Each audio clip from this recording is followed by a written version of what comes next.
Assalamualaikum warahmatullahi wabarakatuh. Selamat pagi semuanya. Perkenalkan, nama saya Salsabila Rosya Reziana. Di sini saya akan menceritakan sedikit tentang bagaimana Masjid Taj Mahal ini bisa dibangun.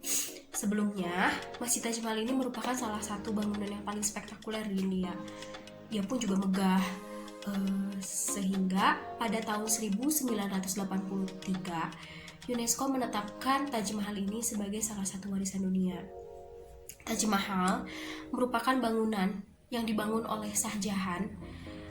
Ini dibangun oleh seorang raja sebagai bentuk kesetiaan dan rasa cintanya kepada istrinya yang telah meninggal.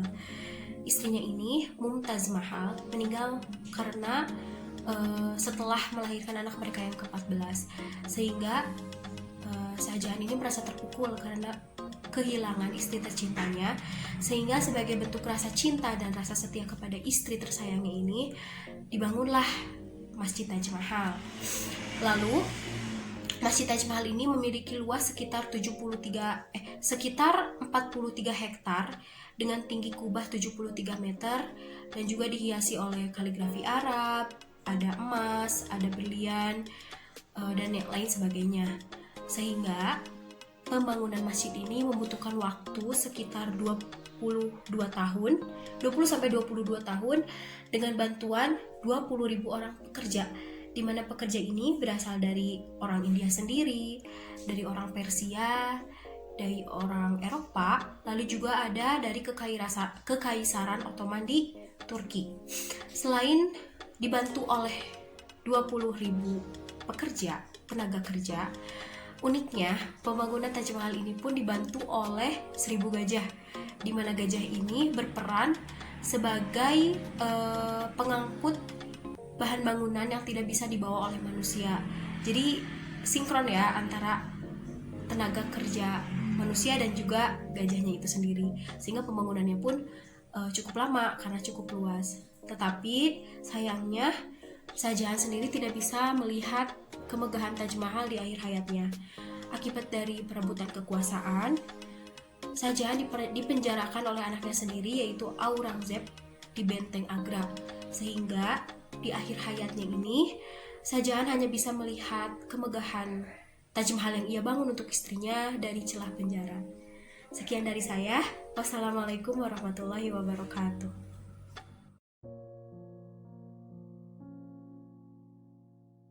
Ibu, lihatlah cahaya wajahku telah memudar dan menjadi pucat pasi. Tak lagi bercahaya. Lilin-lilin di mataku tampak muram dan akan segera padam. Wahai ibuku, aku mohon engkau mendengarkan wasiatku sebelum aku pulang, besok atau lusa. Bila mana aku mati, kenakan aku baju pengantin yang paling bagus. Jangan bungkus aku dengan kain kafan. Carilah kain yang berwarna merah muda, bagai darah segar seorang yang syahid. Lalu riaslah wajahku dan tubuhku secantik mungkin, bagaikan seorang pengantin yang paling cantik di seluruh bumi. Alis kois dan bulu mataku, ambillah dari debu yang melekat di kaki kekasihku, dan jangan usapkan ke tubuhku minyak wangi kasturi atau minyak wangi apapun. Usapkanlah dengan air mata kois, kekasihku. Sesudah aku mengenakan baju pengantin itu dan menjadi sangat cantik dan anggun, aku akan menunggu kois.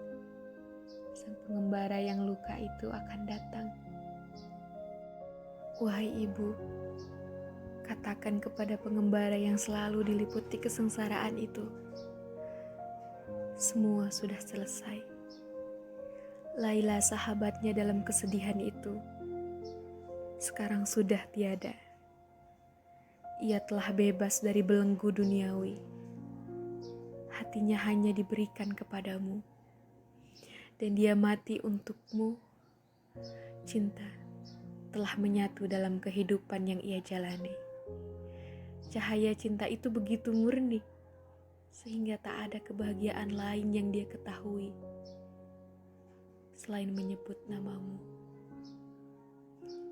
Tidak ada satupun yang bisa menghibur pikirannya yang selalu tertekan kecuali cintanya padamu.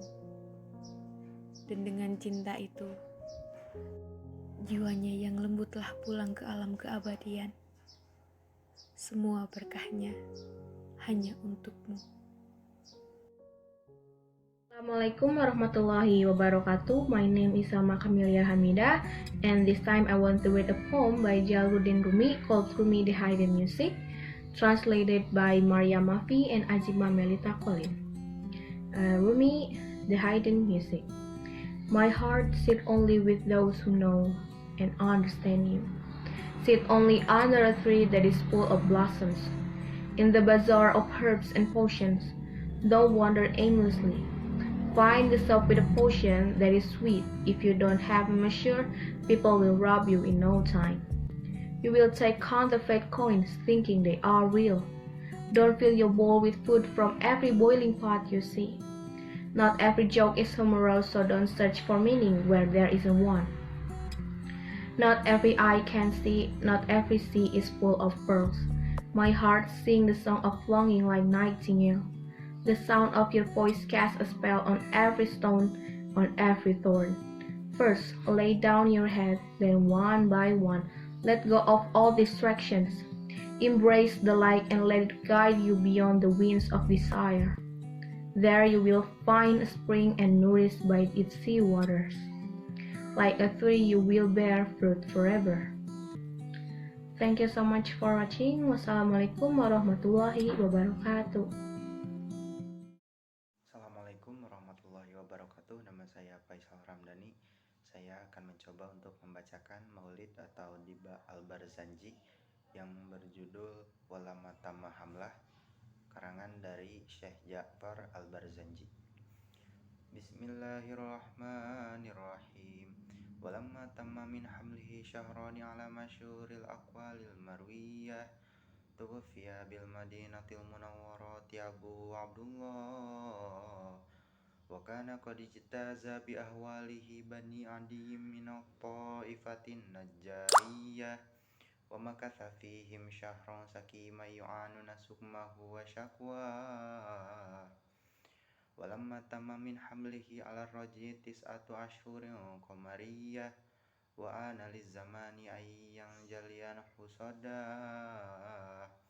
Hadara ummuhu lailata maulidihi Asiyatu wa Maryamu fi niswatin minal hadiratil qudsiyah wa akhadahal makhadhu fawaladathu sallallahu alaihi wasallam nurayatala'lau sana. Baik, mungkin selanjutnya saya akan menjelaskan sedikit mengenai kitab Maulid Al-Barzanji ini. Kitab ini nama aslinya itu Iqd al-Jawahir, yang berarti kalung permata. Namun sebagian ulama juga ada yang menamakan kitab ini sebagai Iqdul Jauhar fi Maulid An-Nabil Azhar. Syekh Ja'far Al-Barzanji ini juga membuat kitab Al-Barzanji yang berfungsi untuk menumbuhkan kecintaan terhadap Rasulullah SAW. Meskipun pada akhirnya yang terkenal itu adalah nama beliau, namun isi di dalam kitab tersebut itu ditujukan untuk menambah kecintaan terhadap Rasulullah SAW. Syekh Ja'far Al-Barzanji ini sendiri merupakan keturunan dari Rasulullah yang melalui dari Sa'adah Al-Barzanji di Irak. Mungkin demikian. Terima kasih. Assalamualaikum warahmatullahi wabarakatuh.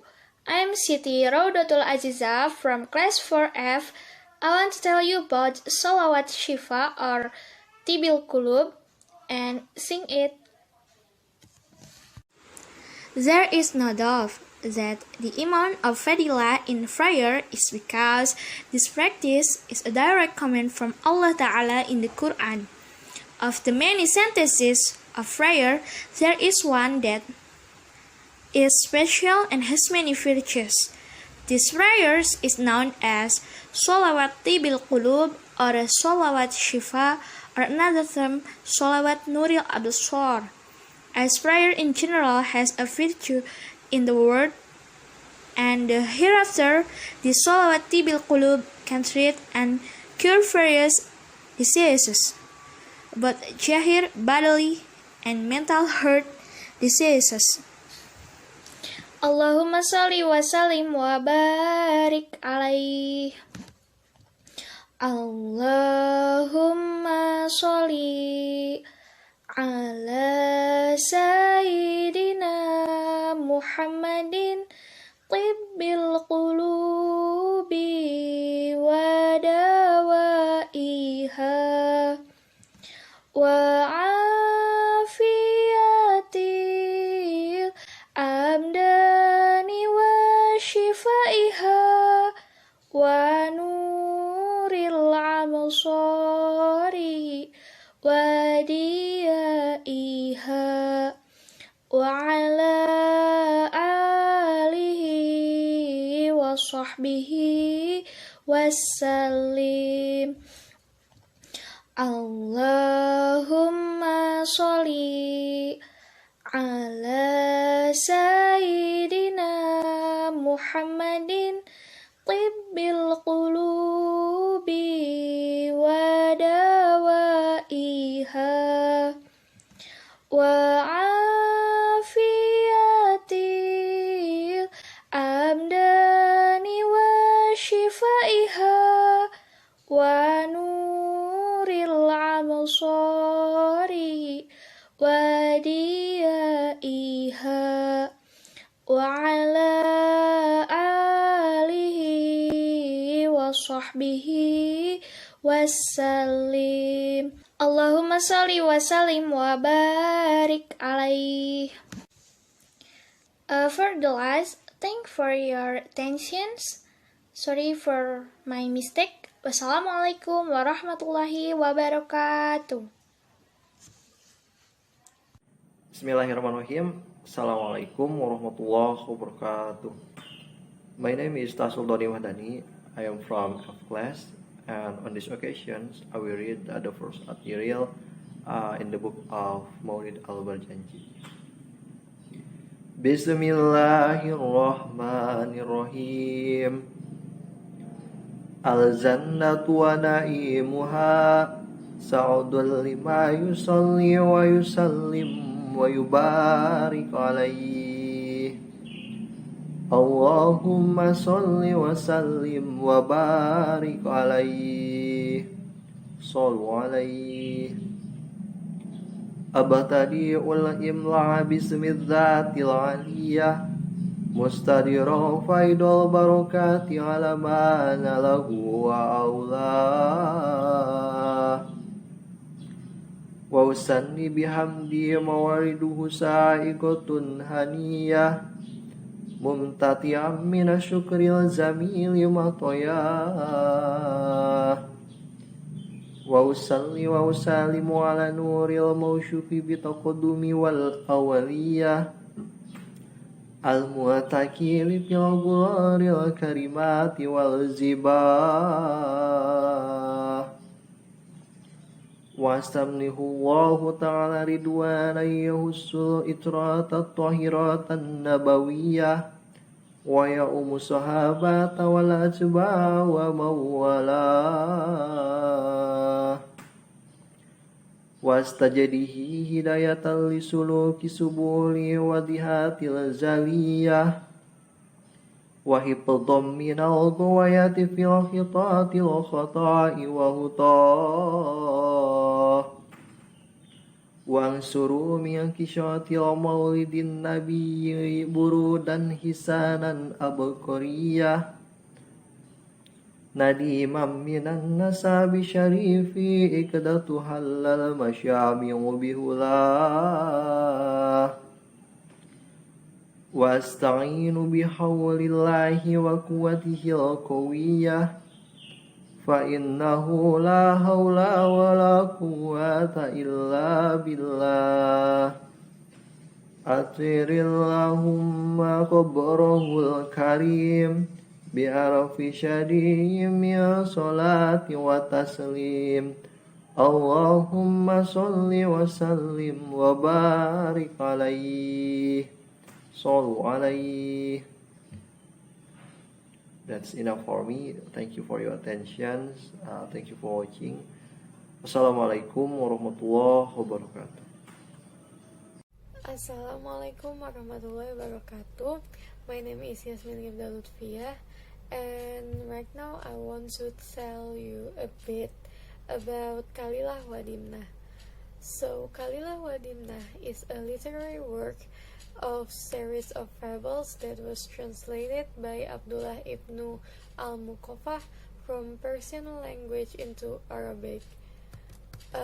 In this book, there are a number of stories in the story itself. The beginning of this story was opened when a Baybada told Maharaja Dabashalim a story. Baybada tells the story of a parent who has two children who enjoy having fun and spending money, but then realize after advising those two. After that, one of them wanted to do a business with two bulls, which were later given the name Banbadah and Shatrabah. On the way, Shatrabah was trapped into the mud. Because he could not get out, he finally left Shatrabah because he was expected to die in that place. But finally, Shatrabah was able to escape and walk into the forest. In the forest, he got a lot of grace that he could live, and his body was refreshed. So he often hummed loudly, then could be heard all over the forest. The king of the jungle, the lion, heard the voice. He was very scared because he had never known an ox before. The fear of the king of the forest was also felt by a wolf named Dimnah. This was later revealed by Dimnah to his brother, who is also a wolf named Kalilah.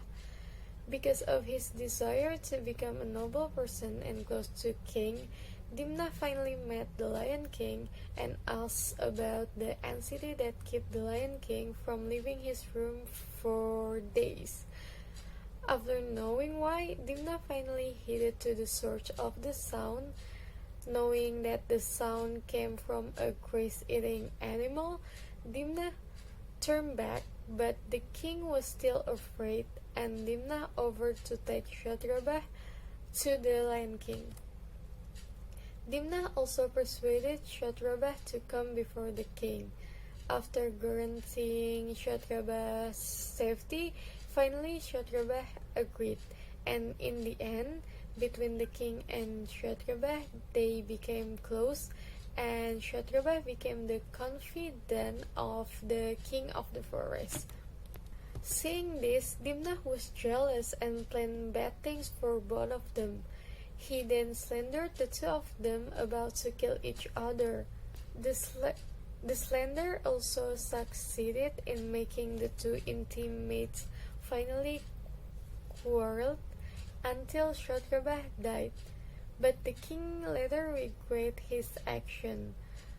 Seeing this, all the forest dwellers were worried, including a tiger who then overheard the conversation between Kalilah and Dimnah.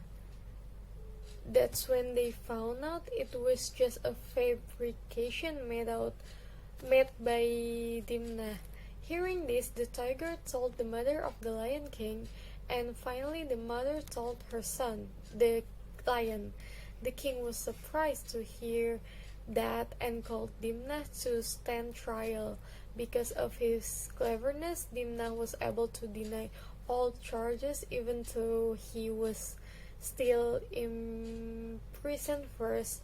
Because of that, Kalilah died.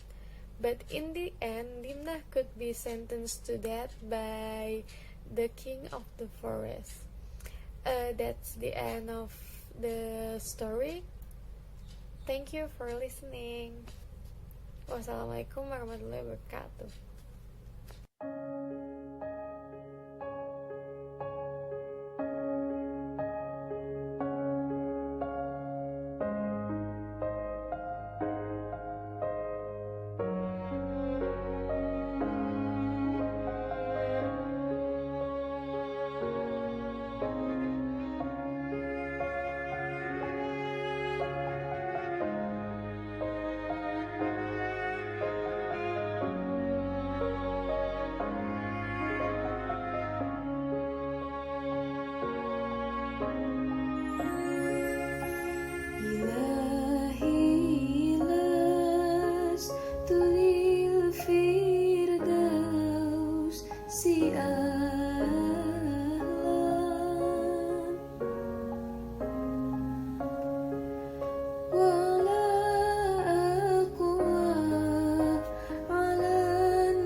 Al-I'tiraf merupakan salah satu syair dari penyair terbesar sastra Arab klasik, yaitu Abu Nawas. Penyair ulum sekaligus tokoh sufi ini mempunyai nama lengkap Abu Ali Al-Hasan bin Hani Al-Hakami dan hidup pada zaman Khalifah Harun Al-Rashid di Baghdad pada tahun 806 hingga 814 Masehi. Dalam lirik Al-I'tiraf memuat untayan doa dan pengakuan akan dosa. Tidak sedikit yang menjadikan syair ini sebagai pengingat dosa yang telah diperbuat. Kecerdikan sosok Abu Nawas juga tergambar dalam syair ini, di mana kepiawaian mengolah kata-kata hingga terbentuk syair doa dan penuh